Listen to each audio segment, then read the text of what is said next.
Welcome to the Twitch side of Authortubers React. Some of us are Twitch writers. I know Zara is and Amy is.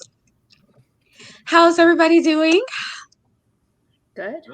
Good. Awesome. Awesome. I like we're just on now. You know, like now we're ready. Round 2, we're like, yes, we're like, bring it on, bring on the hot topics. We're ready.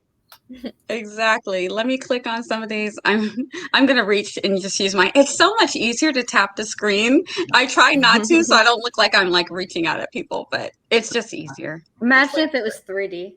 Right? I know that would be kind of cool. Hello. Eva's here. Carrie's here. Regina's here. You guys, Guacamole Bill is here. Amy and I have been in the chat. Barrett's also in the chat, also waving at everybody. Hello. We were just over on Authortube, and we had some really good discussions on some of these topics. Nice. I can thank my fabulous co-hosts and our guest hosts for really bringing some good information and thoughtful conversation. Are you guys ready to get into let's actually, since we're just moving over to Twitch, we'll do a intro. You want to guys give quick intros to everybody, let them know where you can be found and what you do. Starting with Zara. Go ahead. My name is Zara Hoffman. I'm the self-published author of 6 books, a young adult paranormal romance trilogy, and a new adult sci-fi romance trilogy. I host writing sprints here on Twitch every Friday. It was at 8 a.m. when I had an internship, and now it's at 9 a.m. And Sundays, YouTube, 9 a.m. You'll see my face on my YouTube channel. Oh, that's me. Hi, I'm Barrett Laurie. I'm a kid-lit author. Sorry, I was paying attention. Over on my channel, I talk about my journey to traditional publishing, host a critique group live every second Thursday of the month, and then live stream author interviews. And that's what my channel is all about. So come and hang out and do the fun things with me over on the tubes. I just had this realization that it's Saturday today. It is Saturday. It is Saturday. The longest time, I don't know. It doesn't feel like a Saturday today. Well, for me, it's Sunday, so... I saw Barrett on Thursday on his channel. Yep. Friday was my channel. Here. Tonight is obviously Mia's channel. And then tomorrow he's going to be on my channel. Tomorrow we're back with Sarah tomorrow morning. Except yesterday was my Twitch and tomorrow is my YouTube. And I'm just like, time zone. I know. Yeah. Great. But you have like fabulous lighting, Amy, too. So. Oh, thank you. You do. So, yes. You have like a gamer I like setup and I love it. I know. I love it. Yes, I love it. It's very gamer. Yes. Right. Okay. Introductions. My name is Charliee, and I have a YouTube channel down there. And I post videos about writing and journaling. And I should have posted a video on Friday, but I just realized that it's Saturday. So tomorrow. I'm Amy. I'm also Shiny Knight on Twitch, where I do the gaming. But I also do a bunch of writing streams as well. I stream Thursday, Friday, Saturday. If you scroll up in the chat, you'll see my thingy, and you can find my channel that way as well. But yeah, so I'm currently writing a cyberpunk book series, and I talk about that a little bit and drop hints on my stream sometimes. So yeah, come watch. Yeah. All right, and periodically, guys, I will be dropping these people's links in the chat. If you go back to the Authortube version, everything is linked properly where you can see their names and go straight to where they're located. But I will be doing it because Twitch is a little bit different. So I will be putting them in the chat over here so that you can click on them and follow them and come back to the conversation or open it up in another tab. Because they're all fantastic people. I have so much fun going onto their channels and watching their videos or their live streams. I can confirm. I've seen them all. We're not just random people who just Right. yeah. I just picked just now some randos and said, "Hey, come tell me your opinion. It's nice. Let me know what you think." You know what? One of my favorite things is when Authortube people started saying "good time zone." I thought that was so clever. Yes, I love the good time zones. Good. And I accidentally started saying it to my friends who live in the same place as me, and they're like, "What?" And I'm like, "Say it to you too." Like, it doesn't translate. It doesn't. Yeah, No. it's like, what do you mean? But automatically, if you're talking to someone in another time zone, it's like, whoa, yeah, Yeah. exactly. Mhm. I feel like a Is- lot of Authortube assumes that everyone's in Eastern time, which is my time zone. But then I'm like, no, not everyone's in that. So I'm like, I'm very spoiled to it. Yeah. And it's a sad thing, but yeah, I'm automatically, when if someone has if an you don't say what Australian it is, it's accent, got to I be know it. Eastern. That's so wrong. yeah. I'm just like, time is relative. Peace. Like, time's like- been nothing for you. But it's like when What you is or Cam time? are streaming, I'm like, oh, you can't forget that you're in a different time zone. Yeah, Right. Yeah. Because of the lovely accent. there's that too. Yeah. Yes, Regina. You guys are so fantastic. I appreciate all of you who come into our chats and chat with us. You just so much appreciation. You guys have no idea. Regina would come to my live streams, which are 8 a.m. my time and like 5 a.m. her time. And I'm like, I don't care how much I love an Authortuber. That's not happening for me. Oh So my God. Richard Holiday, it was 10 p.m. when we went live, and he's shown up for me at ridiculous times for him. Oh Yeah. yes, Richard yes. Holiday, same. I think last stream he was on, we ended at like 2 a.m. for him. Yeah. Yeah. Yep. Wow. Oh, that's Like, right. Yeah. so I would watch a late stream that goes into the early hours of the morning, but I would never wake up for like Yeah, something no. that's early in my time. I can't even wake up to be on live on stream with you at 8 o'clock, Sarah. I'm like, I will. what time is it? Let me know when you're doing one at 9 o'clock. I can't do They're that. all 9 a.m. for the month of January. I'm except excited. I'm like, one is at woohoo. 8 a.m. because it's his thing. You know, Take which is at advantage. 8 a.m. Take advantage. I know it gets dark so early. It's crazy. It's been I dark love for me for like Yeah. 2 hours, 3. It's up my seasonal depression like nobody's business. I know. I'm like, this is probably why I like watching rom-coms come December. I'm like, Mhm. Yeah. I need cheery. Just give me all the cheery, happy, good. I just good watch all the NCIS, like all the murder. I'm like, I'm not going out in the dark so I can watch this. There was All like I it. did It's all yesterday, good. all I did yesterday was wrap presents to apocalyptic movies. So what? Yeah. What did you watch? I watched one called Time Zones. Then I watched one called 2012. Then I watched some zombie one. Mhm. World War Z. No, I think there was a zoo in it. Hmm. I'd watched World War Z, but this one had a zoo, like a dead tiger in it. And I can don't say that know. because it was I on don't know if I've watched that one.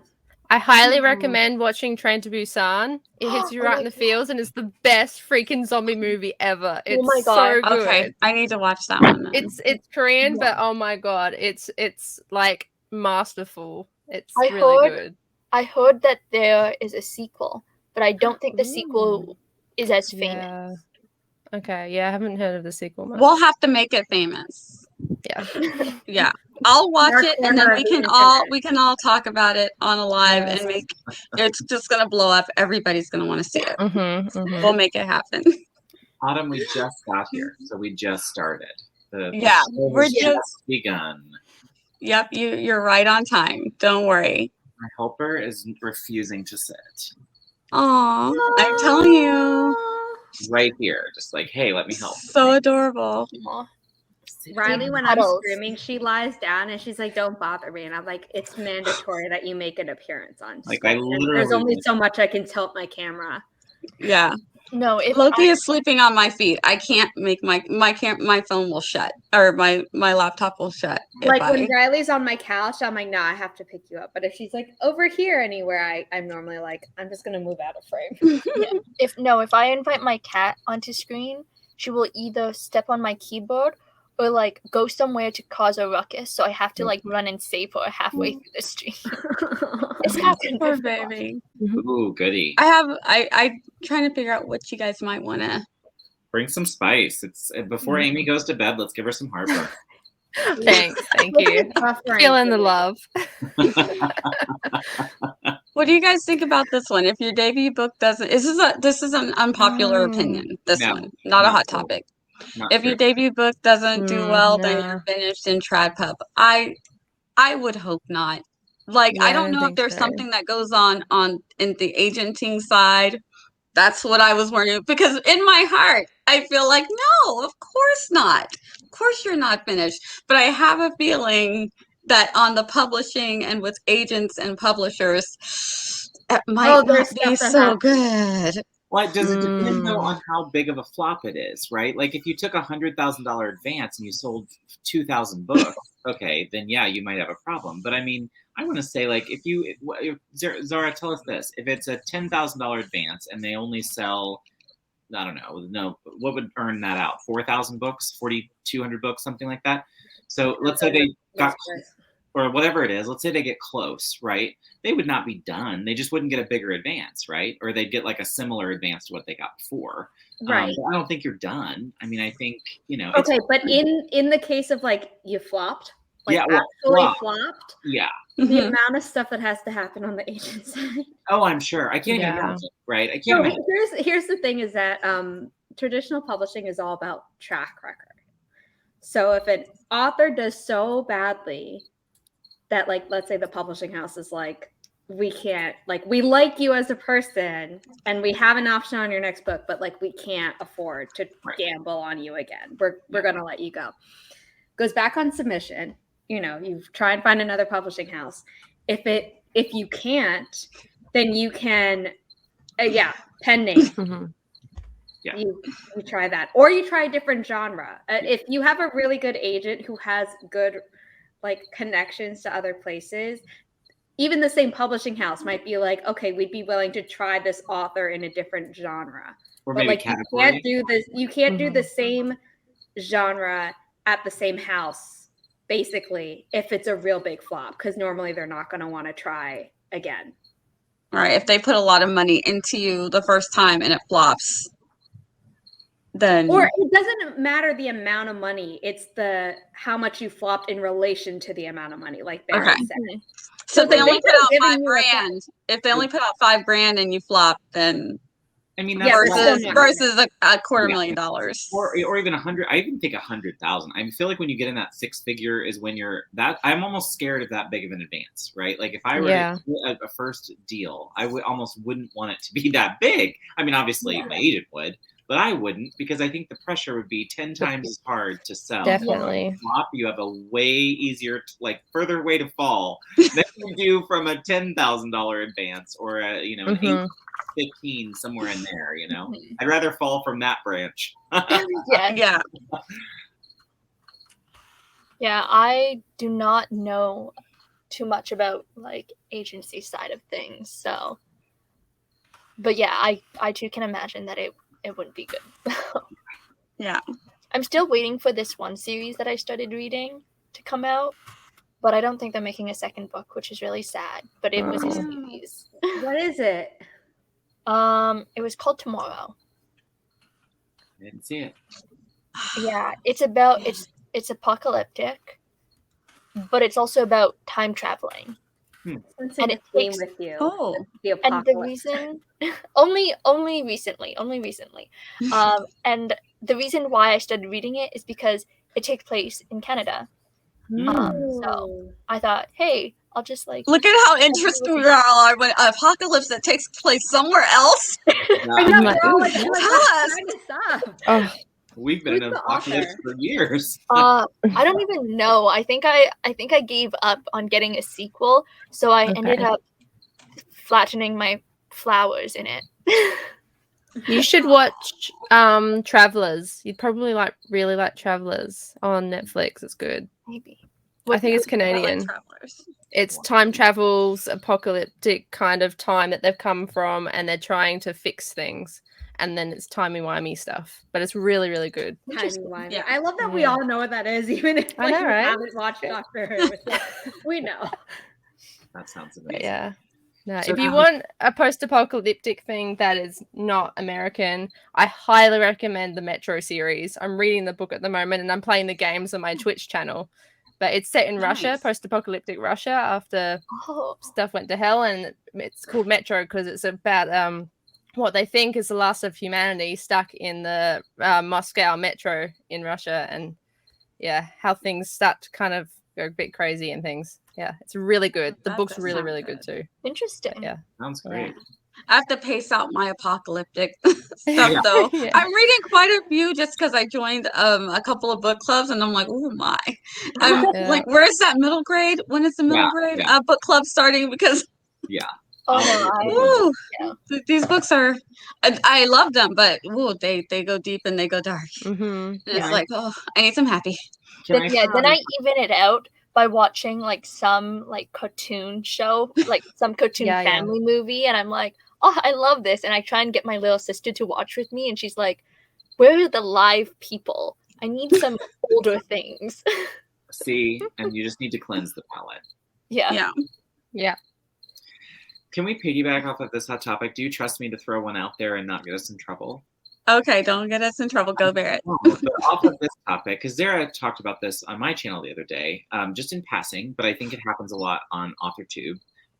But so there is this phenomenon where I notice some self-published folks who do content that really have some skewed opinions of like trad pub stuff. And one of the ones Zara mentioned was about marketing and how, and I hear it all the time. It really kind of does drive me nuts because a couple of my friends who aren't big, like Michelle Zink is an example. She's a writer's house writer. So another one you were talking about, a big house.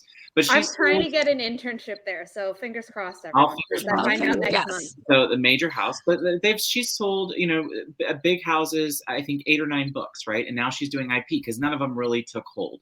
But some stuff she's told me has been directly contradicted to the stuff I've heard self-pub people say in their author. And usually it's around marketing. So would you talk a little bit about that, Zara? And then we can kind of round robin any other topics that you hear talked about, trad or self, where one is talking about the other side that they probably don't know too much about. Mm-hmm. That's the hot topic part. Okay. Yeah. So, for people who didn't see my 2-hour interview with Barrett, first of all, I would say watch it because more for him, because my mom watched it and was like, "Oh my God, Barrett's so good," and I was like, "Right." So you have a new fan, Barrett. She doesn't really know how to use her YouTube app though, so I can't promise that your views are going to go up. But you have a new fan, even if she can't like register online. Perfect. But the thing that I had meant, I don't even remember how it came up, but I was saying that you need to get comfortable with promoting yourself no matter what you want to do, because if you're indie, it's on you. And if you're with traditional publishing, it's also mainly on you, but it is wrong to say that a publishing house isn't going to do anything for you unless you're like one of their cash cows. That's not true. It's just going to be a lot more limited until you've proven that, you earn back the house's money. Mhm. So then they'll give you more in the future. But they give you stuff. They give you graphics. People work very hard on those designs. There are meetings with the design team and the editorial and the sales and the marketing team, which is for people who don't like, that's actually 4 different departments. That's not sales and marketing as one. So that's 4 different departments where people are talking about every single book that goes through an imprint for a season. So you get stuff. It's not just like, oh, they don't care. I'm just a cog in a small machine. Right. Mm-hmm. And tell me if this is wrong, Zara, but isn't it true also they get a full marketing plan that usually your agent can ask for on your behalf? So that alone. I will be asking for a marketing plan for all of my authors because I know I've taken marketing classes and stuff, which is why I took them. And you should, and every author should, but again, that's work, right? Like if you were to hire one of my MBA consultants to write that marketing plan for you, you pay $1,500 for it or $1,000. I have a marketing plan service on my Ko-fi page for a lot cheaper than $1,500. But I'm just saying you're paying for their degree at that point. But yes, I agree with you. Like that's who they're hiring at a publishing house to do those kinds of things. Right? Yeah. And so that was the only myth I wanted to dispel with that was kind of. I see it a lot, and I see a lot of like the misinformation stuff where I don't think it's intentional. I think it's what you've heard or whatever. Yeah. But I do want to say, like, unless you know, like, are you sure? Because at least like with my friend Michelle Zink's experience, she's sold a lot of, hasn't made a lot of, and definitely they put money in marketing her books, even after she didn't like earn out the contract. She still sold enough books for them to keep coming back, right? So that was all I was going to say is they still gave her a marketing plan. She still got graphics to use. She still had money spent on her to do, to spend on ads and different things. And so I just, that one was a mess to me. Yeah, that's why with this one I defer. I know what I feel in my heart. I want to say, oh no, you're definitely not. You're not finished in Trad Pub. But there's the other side. There's the Nia is your friend, and I'm telling you, you can do it. But the reality is a little bit more complicated. So I didn't want. It's good to have every different opinions out here because I am indie, so I feel like you don't do well. Change your pen name and keep on tracking because you're gonna get there. But don't give reality is a whole different beast, and so I think I have my opinion. Also, I think with traditional too, it's also never give up, but you have to be willing to pivot. So if your agent is like maybe a different genre, or let's do a different pen name, like those are generally the two options, or at the very least, different publisher. It's like you're gonna have to be okay with that, but you should never stop trying. Yeah, if it's not working, do something different. Like, what's the definition of insanity? Is trying the same thing again and again, and expecting a different result, right? Yep. So if it's not working, fix it or do something different because that's obviously not working. So awesome. You have any other final thoughts, Amy, before we let you go? Because I know it is your time, the time zones. Yeah, I know. Well, yeah, it's weird. I don't know. It's confusing, time zones. Like, what even? And then because of my night shift schedule, it just makes it even more complicated. So I was like, yeah, it's just, this works. Well, it was really nice seeing you. Yes, it's always good having you on. You want to give a quick outro for us, Amy? Yeah, sure. Thank you so much for letting me come on and things like that. My streams are usually just me, but it's always nice to come and hang out with the Authortubers and chat about books and all our fun opinions on writing and everything. Because do we have opinions? Oh, yes. But yeah, come check me out on my channel Shiny Night, where I do writing sprints and game, and talk a little bit about my Cyberpunk series as well. So yeah. Awesome. All right, Amy, I'm getting ready to pop her link in the chat if you guys want to open up another tab. If you're not following Amy, go ahead and do that now. And we're going to go on to another topic. Charlie's going to take a quick break, yes? And Charlie will be back also in she'll be back in a few. Give her a few. All right. Bye, you guys. Bye. Bye, Charlie. We'll see you in a few. All right, guys, are you ready for another topic, or is there anything else that you want to say on that one? Because I know with us, particularly with you, Zara, that there are things that people need to know before, But in my opinion, like I said, my opinion is no. You're not done. You're not done. Hang in there. Hang in there, my friend.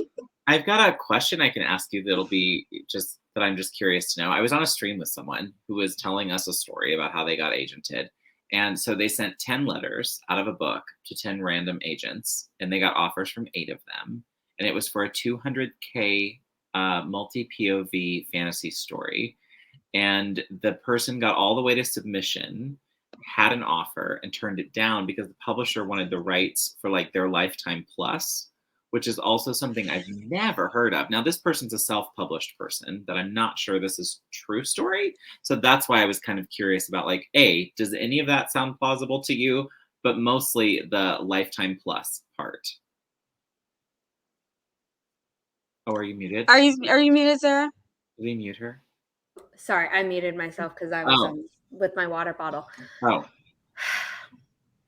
If it's like for translation, that's not standard lifetime plus. Like normally it's like 5 or 7 years for a translation subrights. If it's for like a publishing house, that's not uncommon.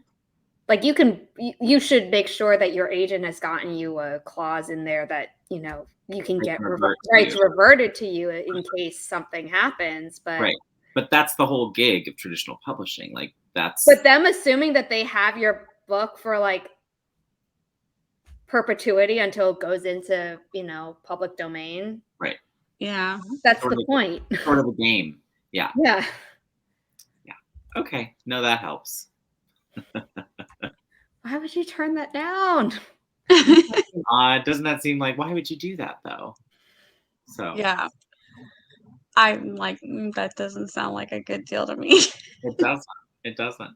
Sounds So like the worst. No. what other hot topics do we have? Whatever spicy stuff have you got for us? Let's see. Do you guys want to talk about? Yes. See, I need Charliee to come back for this one. Okay, but what did you do- say the deal was supposedly for? It was for a book for like a 200K fantasy story multi-POV debut author sent to 10 random agents, not checking what their genres were, what they wrote, etc. And Donald Mass, one of the most famous agents of all time, just happened to say sure, put a bunch of time and money into this person, get them all the way to submission, and the person walked away because of the lifetime thing. And I was just like, lots in that story. First of all, really stupid, but also that's like within a good deal. And most people for their first book get nothing like that. Nothing. Get like 49K or less. Yeah. That's a lot. So, yep, that's what I said. I don't know. I feel like if it didn't go anywhere, could I just take the rest of my story that they don't want and just change some things and Oh, I've wondered that actually. and be like, well, that's the story you took, but can you do that? But I'm changing enough. You have to change it enough that it counts as something else. Like if you just change character names in like one plot point, they could come after you basically for self-plagiarizing yourself and therefore cutting into their profit, self-competing. I mean, if your story's going somewhere, I'm thinking if they take it and then do nothing with it, like just do something with the first book, but then they have maybe you've got more story that you're like, but I have the rest of this, and they're like, nope. Oh, like other books in a series. Like if they take the first like if you want to write more, like if they buy the first book, maybe it's a potential series or a potential anything. And you're like, if you sell everything, then like forever and ever, it's like you can't do anything else with it. All your projects, it's you sell that one piece. Yeah, that they have forever. So if it's if you have a sequel, assuming you don't activate like the clause, and normally it's standard that they have the first option. So like you can't write like book 2 and be like, hey, I'm published at publisher A, but I'm going to show it to publisher B and C. You have to show it to publisher A first. Okay. And publisher A is like, we don't want it. So they wouldn't have B and C, but it's not. They wouldn't have everything that you ever of that. Even though it's the same characters in the same story, they don't necessarily have that. They just have no. That is intellectually your property, and you've licensed them to publish that book in whatever formats that are included in the contract, which normally is print, ebook, audiobook, normally. Because I feel like I've heard. Because I think something in the chat has gotten misconstrued, I think. Senna's writing said, I do not agree with this at all. If someone's writing is bad, you shouldn't tell them to stop. They can always improve. This is the next topic. Oh, okay. Oh. Yeah, I was just letting you guys finish that one up. I'm sorry.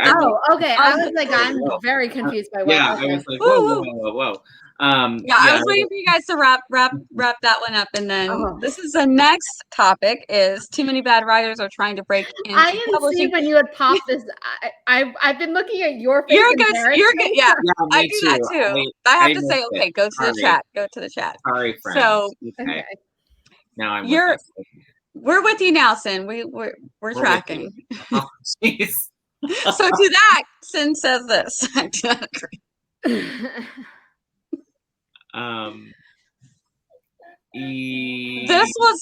This was an unpopular opinion, and I agree with that. It's an unpopular opinion. I don't agree with the opinion.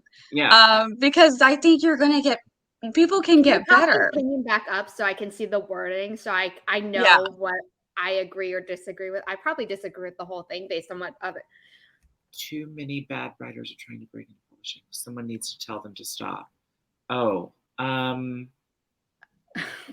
Barrett, Oh. you first. I feel like I've been talking this whole time since we were on Twitch and it's Nia's stream, but I don't want to. Oh, why are you giving me this one? It's like poo. Or On a- Nia, but my point is I don't want to be the first one. Oh, okay. I'm not saying you're bad and you know about this.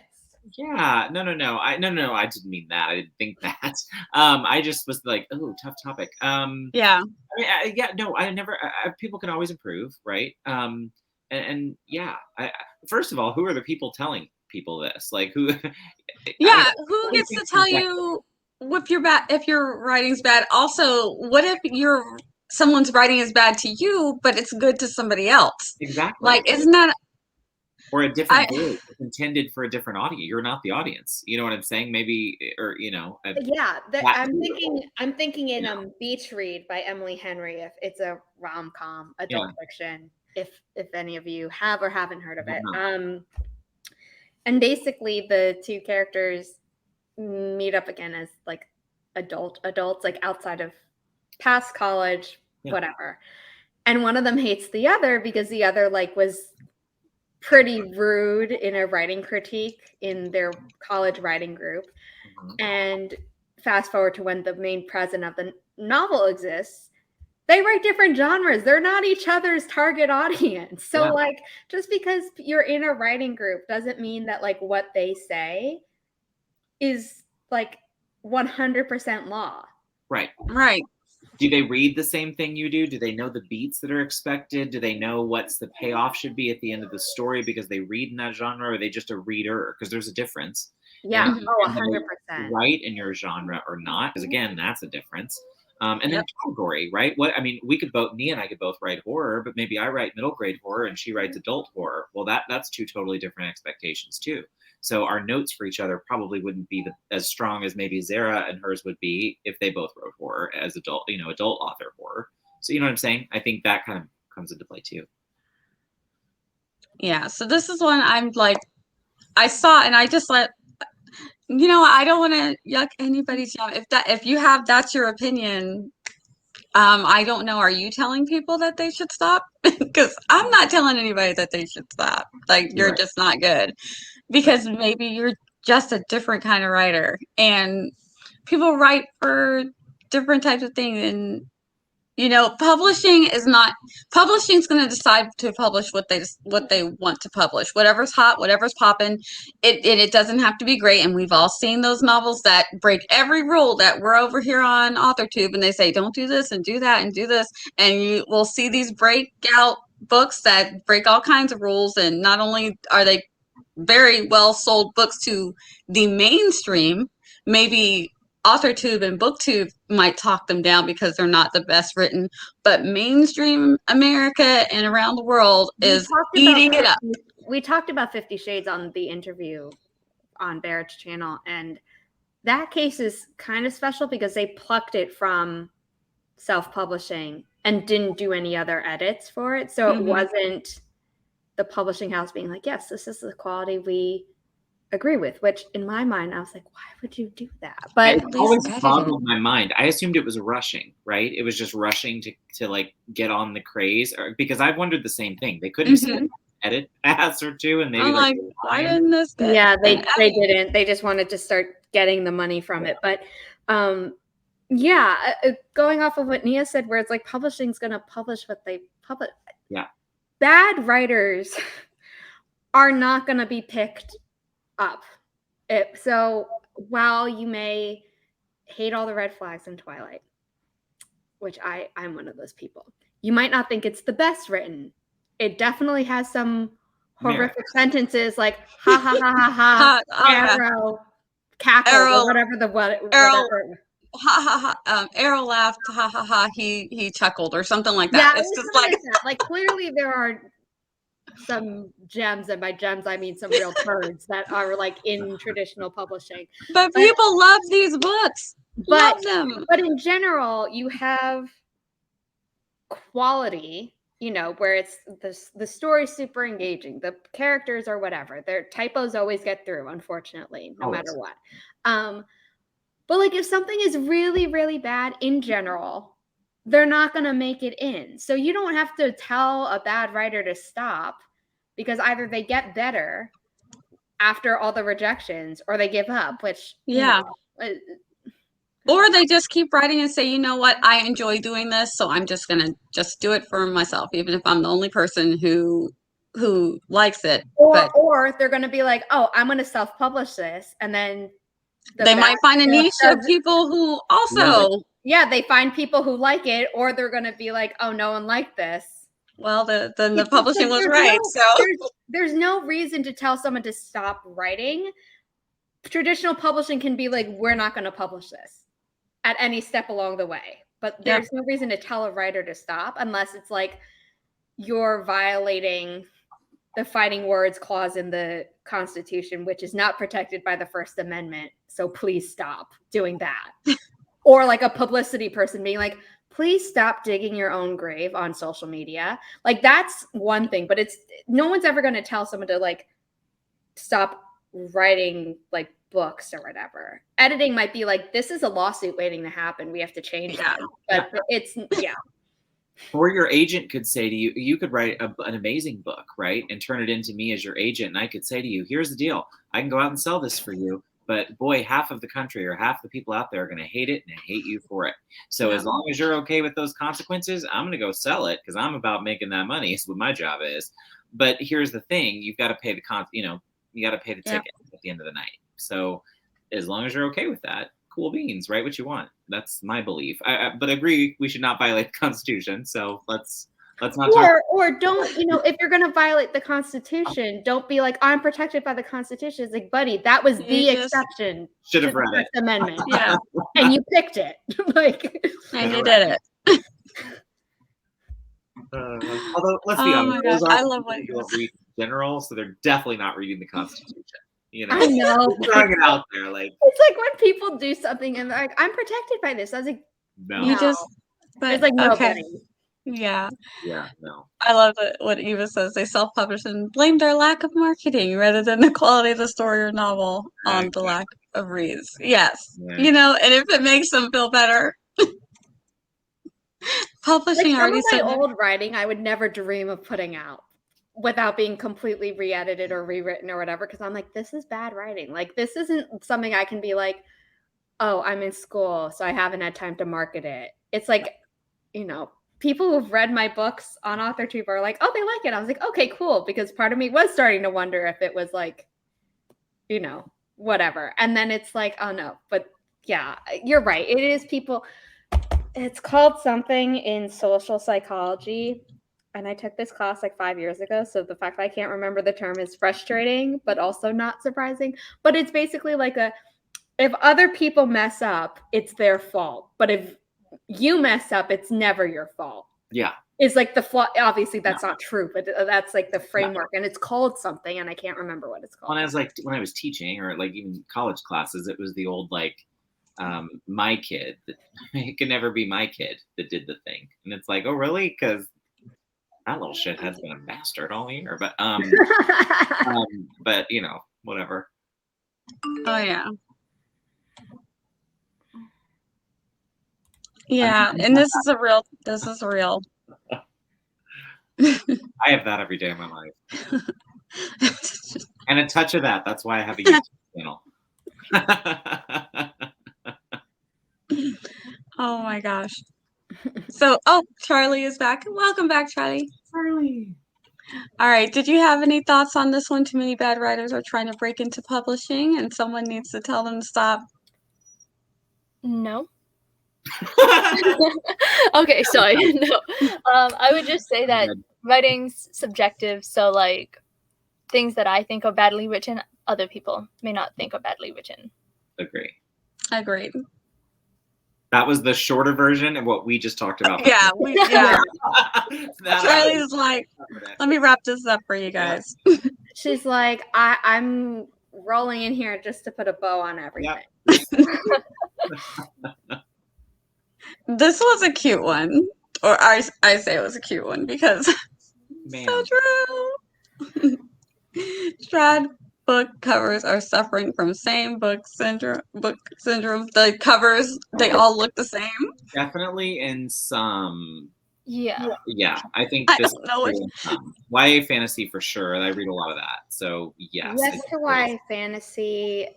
YA paranormal was definitely YA thriller a little bit for a while too. Everybody was trying to do the what was the really hot YA thriller book for like 2 years now?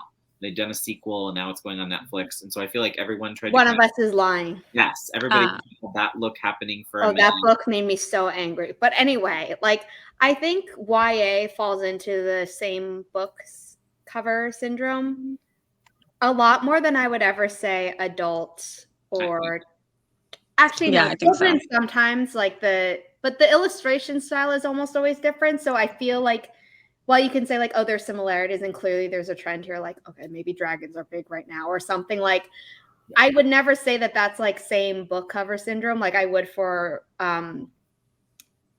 you know, YA, where YA dystopian was always the symbol, and then you had like all those books with like girls being like just their mouths, and you're like, great, like that's great for a book selfie, you know, on Bookstagram, where it's like, here's the top half of my face meeting the book or the side or whatever. But it's like, what cracks me up is when I see the exact same font on two covers. Like I opened Book Hype to try and find Tomorrow, and I because you didn't remember the author, I couldn't find it, but there were two books and they had the exact same font right next to each other, like different font treatments. So like one was made to look like a little bit more 3D or the other, but I was like, this is the exact same font.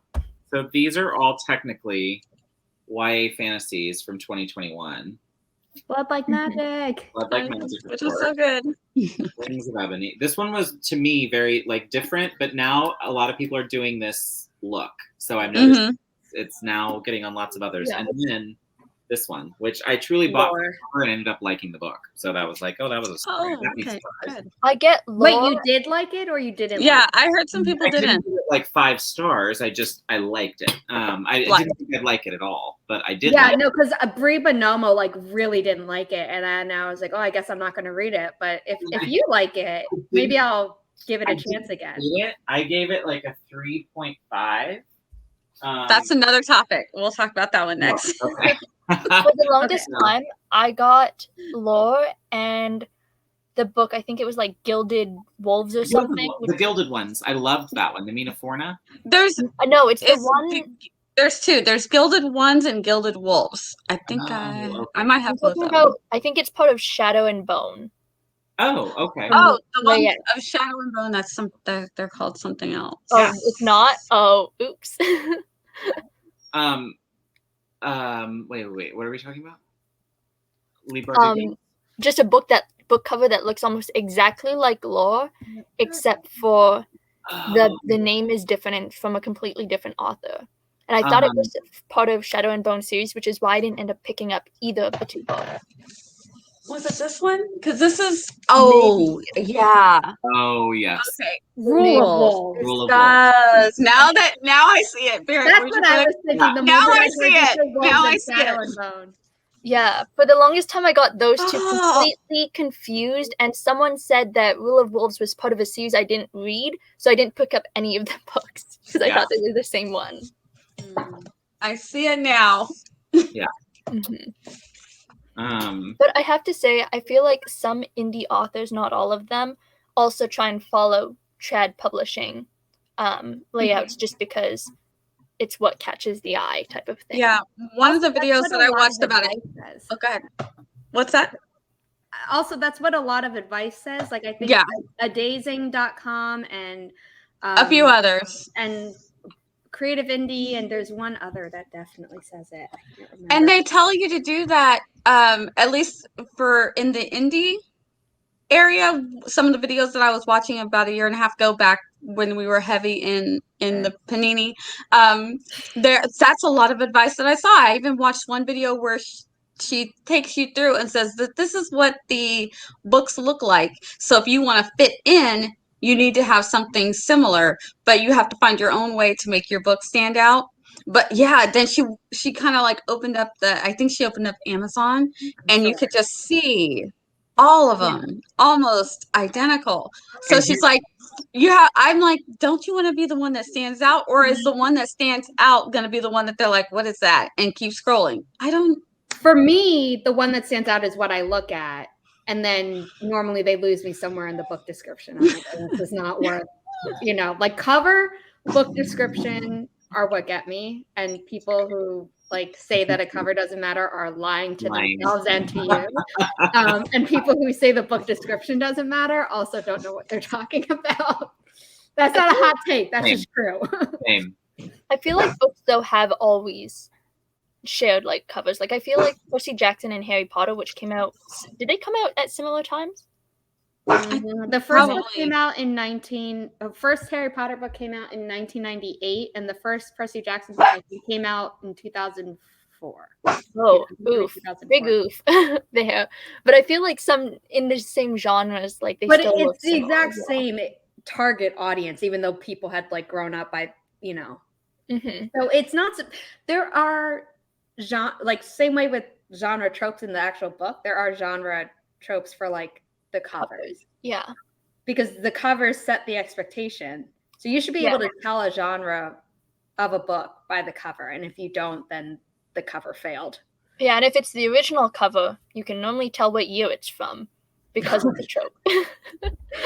But it's like mine are a little bit not like don't really match the young adult paranormal romance ones, but like I'm happy with them and they get it across, like the font looks kind of fantasy, and you like have magic on the cover, like it's different enough, but it still does its job. And then these are full like sci-fi. Like, that looks sci-fi. You can't look at this like you can't look at any part of this and be like, I don't know what genre it is. Vampires? So you're stuck in this. You want it to look like it fits. You want it to be marketable. Yeah. But then I think they all end up looking the same. I think standing out is not as bad as people will make you think it is.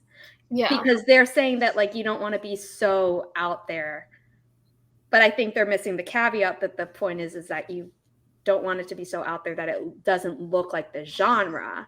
But it's okay if it doesn't look like anything else as long as it still looks like the genre. Right. Double-ended sword. Can I throw out a question? So let's say a self-published author were wanting to release a YA book, and they were coming to you and they said, I have a cover, but there's no characters on the front at all. It's an image that's not a character. But not a blacked out character, not even like this. Not even a shadow. Right. What would your advice be? Do it or not do it? This is my young adult dystopian romance cover. You have a young adult dystopian book? It's not out yet. I'm still working on it. Okay. For a second I was like, you're like, where have I been? No. It's like, how did I miss that? Yeah. And this goes back to the insignia thing that was always, Hunger Games, Divergent. There was one called The Program, but that font was so what's the confusing? Word? Distinctive, and like you saw the backs of two people in yellow jumpsuits. So to me, like even though it's not an insignia, it kind of felt like one. And then you had Uglies, which had the face over, but Delirium. That's the series. Like that was it was like a heart, but it was glass and it was like shattered type of thing. So symbols for YA is fine. It depends on the genre, and your cover artist is probably going to be like, this isn't going to sell right now, like this type of cover. So we do this, and maybe for the paperback, we'll revisit this discussion. Yeah. Assuming you get that far. Do we remember this before as a phenomenon as far as book covers? Because I actually feel like when I was younger, and I don't know if it's because categories are more important now or whatever, but I don't remember the similar covers thing as much. I only remember similar covers when it's a series. Like when I would be looking for My Little House on the Prairie series, the covers always looked similar, but it was in her series. So I knew when I was getting her book or if I was picking up somebody else's, and I immediately like, oh, this is not Laura Ingalls Wilder, this is somebody else, but do I want to read it? This was Babysitter's Club. This was the cover of my cousin of the Golden Compass when my cousin read it, and I wound up getting this version because I just love the cover. Yeah. When I read it, it was gold and it only had the golden compass On in it. the center. Yes. Yeah. And then the other books in that version of the series, it's called His Dark Material. So Right. there's like an object, Mhm. MacGuffin, whatever you want to call it, in each one. So that was like dead center. But you have different reprintings and stuff, and it's supposed to be to the trend. So like and then also like Alex Rider, that series. We're not talking about the movie, and we're not talking about the show that like hasn't come out yet because who knows. Haven't seen any of that. But like that had a symbol. It was always like the lightning bolt, but it was always in a different color. So it was definitely within the same series, but it was enough of an insignia that it felt like almost apart from the series for me, for some reason. Yes. Yep, I agree. This comment by Eva, it's a little further, but you'll get to it, is gold. We didn't have online book viewing or shopping. Covers have become more important, in my opinion. I think you're right. Yes. I think because here's the thing, it's the Amazon dashboard. It's when you search and Amazon shows you the covers. When I was a kid and we bought books, it was like in a bookstore and all you saw was the spine. Yeah. And so you could pull it out and find, so just I agree with you that I think the way we shop has changed the importance of covers. And so that's probably made them look similar. The number of publishing conferences that I've gone to, all virtual, since my grad school program, and one of them I wrote a giant blog post on, they've talked about like how not just the internet, but especially the pandemic where you physically couldn't go into a bookstore have changed it. And they're talking about like, should we like make book images like 3D, but then that doesn't look good like in the Amazon grid. And I'm like, you could ask a Gen Zer and they would tell you immediately, don't do a 3D book image like in anything that isn't a promo image. Right. And they're like going back and forth, and I'm like, oh my God, can't someone just tell them? Yeah, 100% that, Eva. Like, same. Yep. Exactly.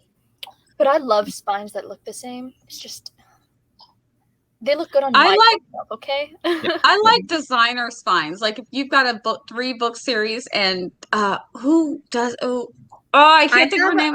All of a sudden I can't think of her name, but she's got one with the tree, I think, but with her spines go together. I'm so sorry I'm blanking on her name. I have a set of Harry Potter by like that Japanese illustrator that they did a few at this point. Actually, it might have been a decade ago, which would be crazy but not unrealistic.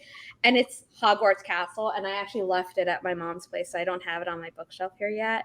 But then also there's and then the new Percy Jackson ones. They've redone all the covers so that it shows. What does it show on the side? I think it's a bunch of waves or something. I haven't seen the new one. Poseidon, so it's like Poseidon or something. But like they did something so that it all matches up too. And I'm like, I like that, but I don't want to buy it. Yeah. Then the Wheel of Time went. Yes. Better than the old ones. Ricky would not let me unpack my books, like my real books. So I had to go buy the replacements of the ones I really, really love. And I'm still devastated that my Hunger Games set is this boring basic Betty stuff. Instead of I bought, which are like where they were like a special edition that he spent entirely too much on me for. And they do the thing where they like looked together. This is trash. But I have them, so I should just be. Well, those were the originals, so there is something to that. Like when I realized that I didn't have all of the original Harry Potter covers, I was like, but like I have the spine. Yes. Matching ones, so I'm not upset. Yeah, I know this is definitely first world. Like we have, I know. Book lovers' problems. When some countries don't even have access to the books in the first place. Yeah, we definitely. Which is why I always donate to NaNoWriMo because they work on literacy and things like that, and other organizations. Same. Yes, absolutely. All right, let me find this one real quick because we kind of touched on it. And it is about a 3-star rating is a good rating. So I'm watching the Wheel of Time, and one of the channels that I watched where we talk about like the after show or whatnot, one of them says that a 3-star is good, or actually there are some on a 10, but for Goodreads it would be a 5. But he says that for him, a 5 or 6 is not bad because that's right in the middle. It's like that's average. So, so in this case, with Goodreads, you only get 5 stars, right? So a 3, that's not bad, is it? I liked it. It's average. It That's means good. That's a Three, good average. I liked it. oh, I hear Squeak toy. Oh, I'm sorry. I'm sorry. Oh, it's so cute. No, it's so cute. We've Don't been waiting for some Yes, I'm action. all listen to this Squeaky. Yeah, It may No, not stop, so I'm I a- will. I'm a total sucker. Like, is anybody on here thinking that 3 is bad? I know if you have written a book and you want to get those 4 and 5s, so I get that if you're the author, you might be like, come on, can I just get the 4? But 3 isn't bad. So are people looking at the 3 and thinking, oh, that's not good, I'm not going to waste my time? Is that why maybe authors are a little when it's a Look. 3?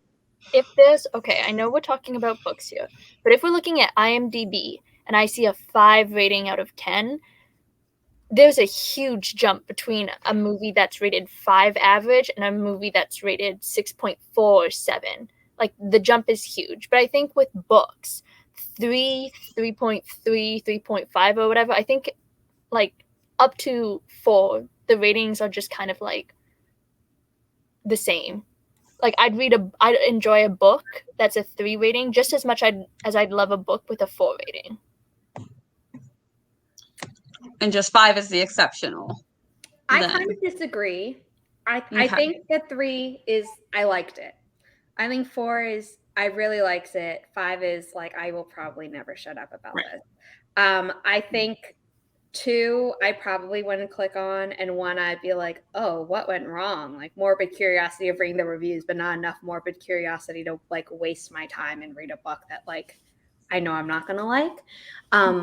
But 3 isn't bad. And also like the 3-star reviews on my books, like some of those have been the best reviews. Right. Yeah. Well, I'm and not saying to change your 5-star review to a 3-1 if you've left. Please don't do that. But like, the 3-star ones, I think also like you get the best written content in a review because it's like this is what I liked and this is what I didn't like, and that kind of like Yeah. leaves me in the middle at 3. But I agree with the movie, it's like It's totally different. Totally. Yeah. But I also, so here's my thing, and I would buy a book. I mean, I'll buy a book. So 2 things. Number 1. If Ricky lets you. Oh, well, that's true. I'm on a very tight budget. But outside of my budgetary restrictions, the one thing I would say is I'll buy a book that's a 3 or a 3.5 if I read the review and it's like there's something in the review that I'm like, oh, well, they may not have liked that, but I may like it, right? And then I'll go read it. So that doesn't scare me off. Yeah.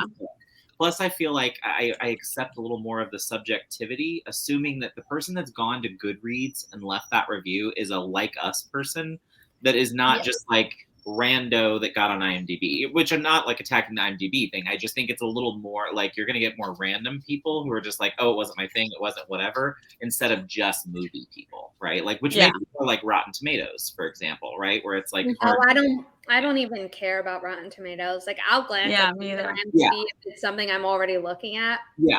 Just to see. Yeah. But like I never look at Rotten Tomatoes and And Yeah, so I don't what either. I would definitely buy the 3. I definitely think there's a difference, though. The only thing I would disagree with Charliee on is my 3.5 is a big ways from my 3. Like I liked it towards good for that 3.5. Like so. And the last thing I would say is none of the reviews I did on my channel were accurate. So I never felt, and so therefore, if you want to see what I really thought about a book, check out what I said on Goodreads or on Amazon, because that's where I'll really say what I thought about a book. But I never felt comfortable doing that on Authortube, and that's why I stopped doing book reviews. Yeah. Yeah. And my book reviews, when I do a book review, it's mostly what I've read and if I've enjoyed reading it. And honestly, if I don't enjoy reading something, I'm just not going to mention it. And someone will be like, were you reading that book? I don't DNF because I just don't pick. My time is limited. So I'm usually asking people who like the similar things to me, okay, they liked it. They didn't like this part of it. So maybe this will be on the back burner. So I'm not picking up just a bunch of random books that I know I'm not going to, be into. So I'm at least going to, at a minimum, I'm going to like what I'm reading. The It's similar books part of like Book Hype, which I now exclusively use instead of Goodreads, but like, you know, when they show you other books that are similar. Amazon is sometimes influenced by like other people's buying habits. It's not just like, here's the thing, so here's similar stuff. So that's not as reliable as everyone thinks it is.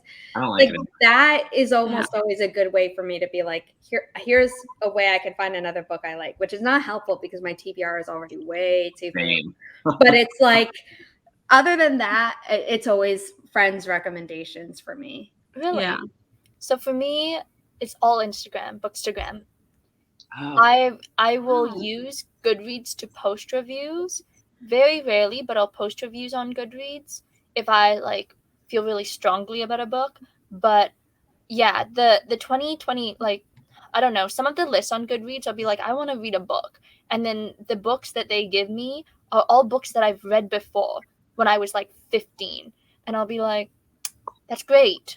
Time to go. Oh no, I don't mean like lists. I mean like if you're on a book page and it'll like show like other readers like.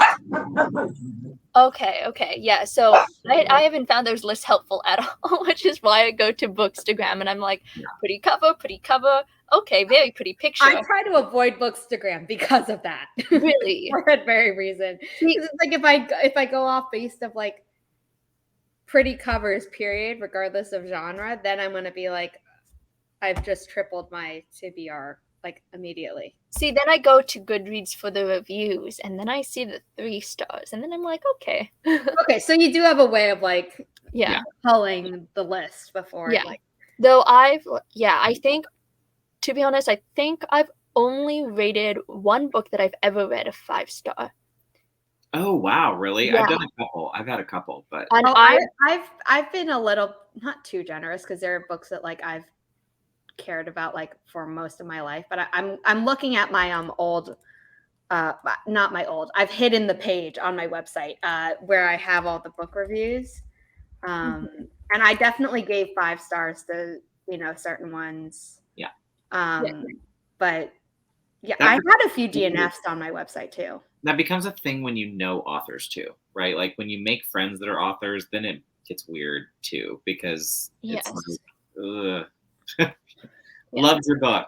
Well, review it. Yeah, no, I've actually, okay, maybe that's a lie. Maybe 2 books ever that I've rated 5 stars, and they were totally outside my genre. One, I think I've shown it pretty much all of Authortube before because I cannot stop talking about it. And the other one, I gave my copy to someone I haven't seen in years, and I don't know if I'm getting the copy back, but I loved it so much. You're probably not getting that copy back. It was such a good book, and like it stuck with me throughout all my years. You need it. You need a new one. We need to get you a new one. I should have been your Authortube Secret Santa. I could have sent it to you. I didn't even know Authortube. I've been away. 100% on that one. Yeah, I totally agree, Regina. I just think it's a bad idea. Find your friends, go into your private chats with people that you trust, and complain all about it to them, the people that love you. But yes, doing it publicly, it's just never going to be a good look. Yeah. Though I bet, somewhere out there are some really funny reviews. Have you ever read like reviews for stores? Another YouTube hole that I've gone down. Gamers react to store reviews. Have you seen 1-star reviews for the Bible?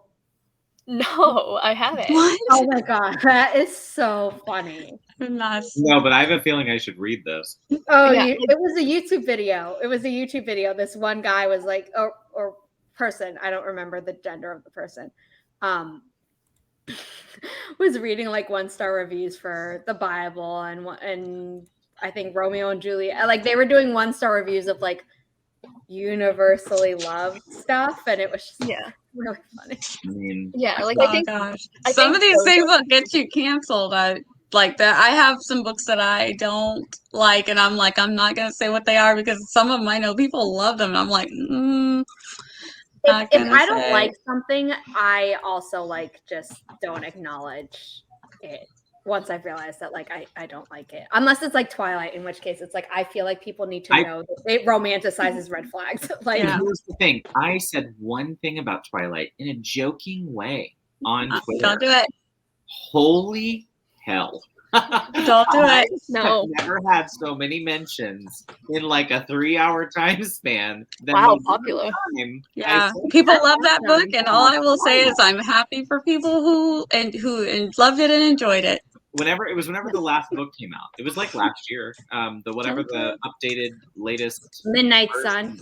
Thank Right. you. Yes. I made one comment about, oh, good, can't wait to see it from the creepy dude's perspective, and boom, it was like I'd unleashed the Kraken, and I just shut Twitter down for 3 days. I was like, we're just gonna walk away from this. Oh and my gosh. No, see, okay. When it came to the gaming stores, I think one of the reviews someone left was, I wanted to go to Barrel and Cracker, or Pickles and Barrels, whatever that restaurant is called. Yeah. I know what Pickle you're referring to. I don't know the actual name of it. Yeah, I've never eaten at it, but yeah, so they went to go to that store, but instead they ended up at GameStop.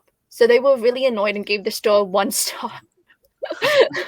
Wait, how do you accidentally go from a Cracker Barrel to a GameStop? Yeah. Like, I know. I thought the same thing, Eva. I was like, it does sound like some Authortube fanfic. Even I think Yes. we're gonna create an Authortube fanfic that we put on Villa. Oh my. Yeah. Okay, I'm Do looking it. at what Do I it. rated, what I tagged book reviews on my website. I had 2 tagged as 2 stars, and this was years ago. Like, I don't think I've written a book review on my website since 2019. Oh, apparently I wrote a few in 2020, but I don't remember them so clearly. Whatever. I had 6 tagged as 1 star because generally, like, I really don't care to review something that I don't like. Yes. And then I have a bunch that are 3-star, the most that are 4-star, and ones that are 5, and the second most are 5-star. But that's, again, like, I'd rather write a review about something I like Right. than write a review about something I don't like. Yeah. Fair. Yeah. Yeah, so I keep like a reading journal. So I write, regardless of how much I liked or hated the book, I write a review in my journal. So I don't think I have any 1 stars, but I have a bunch of 2 stars. But 2 stars varies for me because the bottom of a 2-star could be a DNF, but the top of a 2-star could be like, it's a 3, but there was just something lacking from that 3, so it's a 2. I love it, Charlie. Yeah. Nobody would expect you'd gut some author with a 2 for like, it could have been a 3, but Well, that's yeah. Did you watch the latest Try Guys video where they do gingerbread houses without a recipe? Oh my god. no. So Bobby Burke is one of the judges in that episode, but then they have this other guy who had like judged a previous one. Their sassiness in the judging just reminds me so much of that, where it's like, oh, it was this, so obviously blank, and it's like, oh, was not expecting that turn of events, like in the judging. Oh, Eva likes to have her heart ripped out. Oh, Oh my. I Yeah. cry so much over books. It's I not do even funny. too. Oh my god, Yeah. I cry so much over books. Yeah. I love a good book cry. But I think it's also Yeah, because I I've don't had allow myself to cry in like real life. Like it comes out when I'm reading the book. We should fix that. Oh, yes, they can be happy tears. See? I don't have happy tears. Like that doesn't exist for me. They're only sad tears. And it's always at like Yeah. I saw this breakup coming in the romance, but it's still making me cry. Yes, yes. It's like I Or know like- it's coming. It's cathartic every single time. Yeah. Oh, yeah. I've read way too many books that foreshadow like the main character's death, but it's just like a heartbreaking death. So you have to Yes. cry for a couple hours and then reread the death over again and cry some more. Yes. It's like I'm This just is gonna hurt myself more, but now I can expect it. So Right. yes. Yeah, this is what why we talked about earlier, but young middle grade books.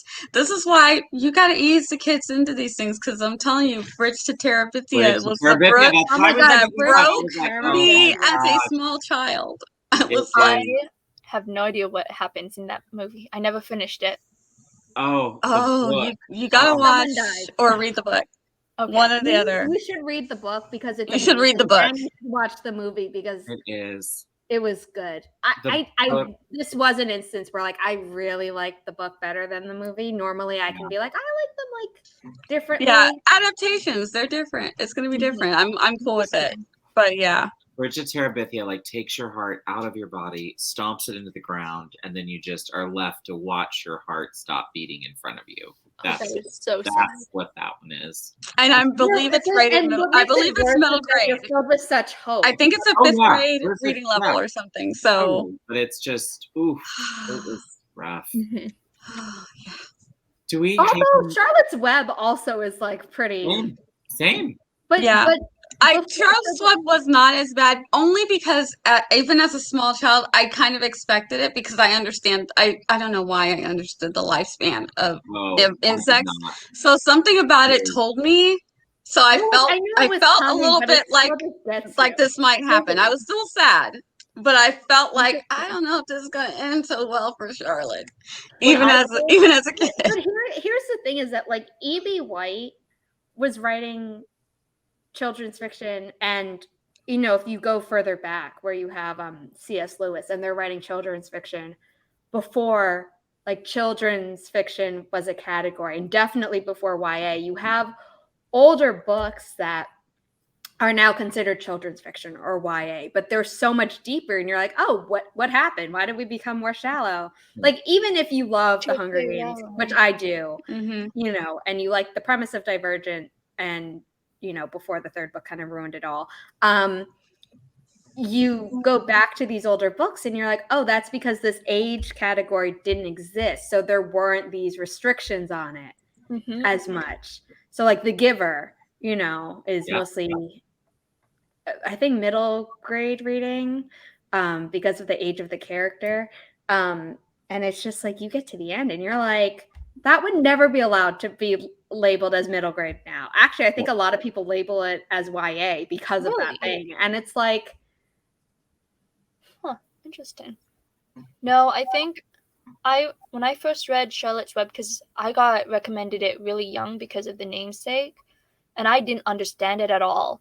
I was like, she just died because, like, I didn't understand the lifespan of a spider at all. It didn't make any sense to me, and I was like, okay. And then I got into a bunch of pig movies, like Babe. Oh, Babe. There's Babe, and I think there's another one where the main character is like this cute cartoon pig, and no one died in it. And I was like, see, these are better because there's no spiders that eat each other and die because they just gave birth.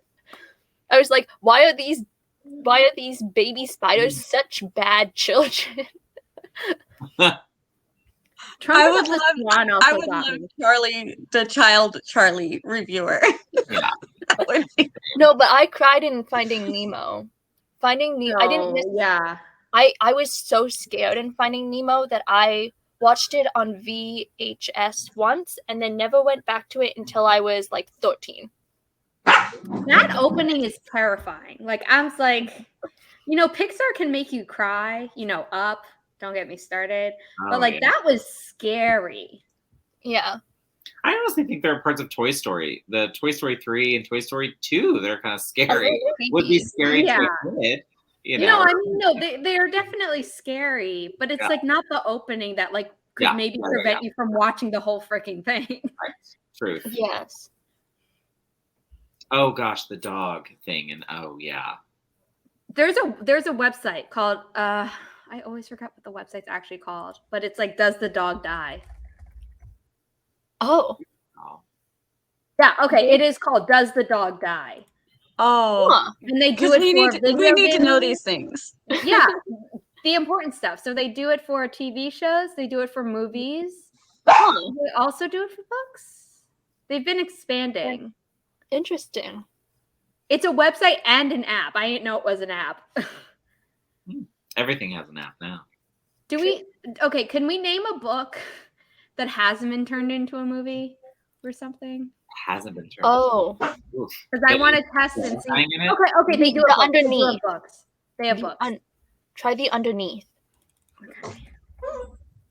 Is there a dog in it for this to be relevant? Yes. The main character is a cat who meets this dog, and I stopped reading halfway because. Okay. So here are all the questions for everything on Does the Dog Die? Is there a dead animal? Does the dog die? Does an animal die besides a dog, a cat, or a horse? Are animals abused? Is there dog fighting? Are there bugs? Does a dragon die? Does a horse die? Does a cat die? Are there spiders? Is there cannibalism? Does someone break a boat? There are like so many questions on here. I think the missing unicorns. Yeah. And apparently fairies too, because I watched something and I was not expecting the bad treatment of the fairies. I was like, why? What did a fairy do to you? What did you watch? There were two things. Lion King. It's a middle grade. Yeah, Lion King You're right, Eva. It definitely has death. And Oh it's yeah, a middle grade book. One of these one of the questions on this list is, does the black guy die first? I want to have one for gay people, because I'd be like, hit me with that one too. Yes. Yes. No, this is a really, really long list that I didn't realize, because I'm only going to this website to see if the dog dies. Because that seems like a website that I would probably never ever need in my entire life. Like, all I have to do is just read a review on Goodreads, and they'd probably tell me. Yeah. Well, I mean, I would use that more for like movies. Yeah. That, like, I'm not sure about. And they have certain things that would like protect my mental health a lot better than reviews and like warning has violence. It's like, that tells me nothing. Yeah. Yeah. Well, that's a hot topic we could close out with. Yes. Hear about it all the time. Would there be trigger warnings? Yes. Absolutely. As Charlie's like, bye. Charlie's like, I'm out. I don't want to be canceled because of this. Right. He's like, I'll let you guys handle this. Yeah, Loki's like, it's time. It's time. I know. He's like, I have to pee. Yes, he really does. I keep calling. I'll mute myself and try to call someone to come get him, and they won't. Yay! Look at this. Oh. Yes. So remember when I said when I'm on a live stream and my cat comes to join me, normally it's for a bad reason. So fluffy. Apparently stepped on. Yeah, her tail just got stepped on. Oh. So that's why she's in here.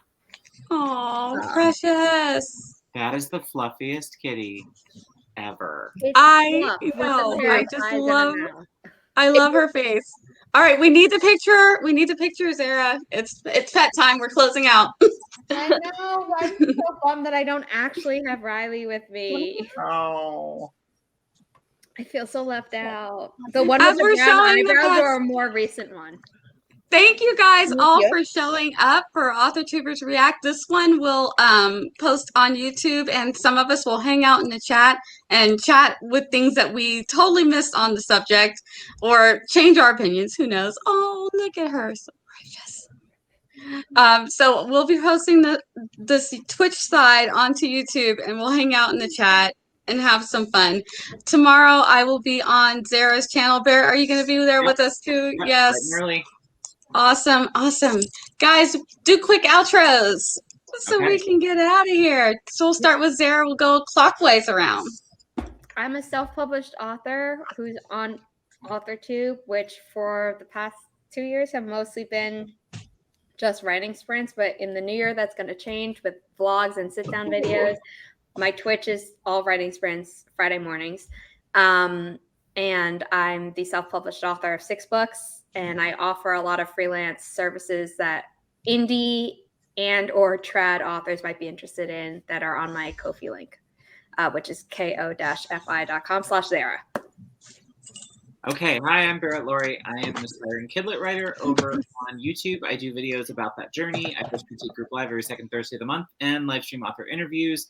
And in the new year, I'm going to be doing this show with these lovely folks. So what I'm going to be putting up soon is a community post asking you to give us some more of these unpopular opinions so we can be talking about it. So look. Oh, wait, did I miss your 1,000 subscriber? I'm not there. I'm not there. I'm not there yet. Not me. Okay. I thought community post was only 1,000. They lowered it. No, they've lowered it. Oh, yes. Okay. Well, I'm glad I didn't miss your milestone. That's our mission. Thank you. That's our mission. We're going to get you to 500 with this show this year. so we can Oh, all right. post it. Yeah. All My right, name. I would be posting the links for everybody in the chat. If go ahead and post your link. If someone has Charlie's link, post her Charlie's also. But Loki is not cooperating. I thought he was going to jump down, but he I'm literally doing it for made a cat. people. Oh, Awesome. okay. Thank you. Thank you. Yeah, my name is Charlotte, and I've been off Authortube for a while, but I'm back and ready. And I post videos about writing and journaling on my Authortube channel, which is just Charlie, my name, with 2 E's for no reason. And yeah, I'm also on Instagram, and occasionally I live stream, and that is me. Yeah. Awesome. And you're here on my channel. I am Nia the Vixen of Fiction. But before we leave, Barrett, are we ready to talk about what's happening next month? Or are we? Yes, Barrett, absolutely. take it away. Talk about what's happening next month. We are hosting a virtual writers retreat January 15th and 16th. And everyone here, and Charlie, you can come along with us too, because we've got plenty of space. But these lovely folks are hosting streams, and we're doing some wellness in between the sprints, which is going to be tons and tons of fun. Oh, thank you, Zara, for doing all that. That's what I was looking for while I was off screen. And then also, Nia and I are planning kind of an announcement. We're not calling it a mixer, Zara. What did we decide we were going to call it? I've already forgotten. Is it a meetup? Meetup. Look, we just did the old thing again. So we're having a meetup with the kids and having everybody on it. We're going to do some fun We're writing. the kids. Yeah. Yes, we're going to do a meetup, bring on channels. We're going to do some fun writing games together and get everybody stoked about this retreat. And that's coming the first week of January. Yes. That sounds so exciting. Yes. So, yeah. And if you guys want a link to pop on and introduce yourself, we will let you do that. We're going to play games. It's going to be a lot of fun. We just want to meet and greet and kind of get everybody excited about the writing retreat. I know. He won't get down. He thinks he's a cat, and he's like perched on one leg. I'm like, I don't know how he's not falling, but Riley does that too, but she's scared of heights. So I'm like, Really? you put yourself in a more precarious position than Yes. what I had you at, with you trying to get off my lap. And now No. you realize that heights are a thing again. Yeah, Loki's not afraid of heights. He just won't jump. He just wants my attention. At this point, he's like, you were painting all day, and now you're writing. We're done. No, Yeah.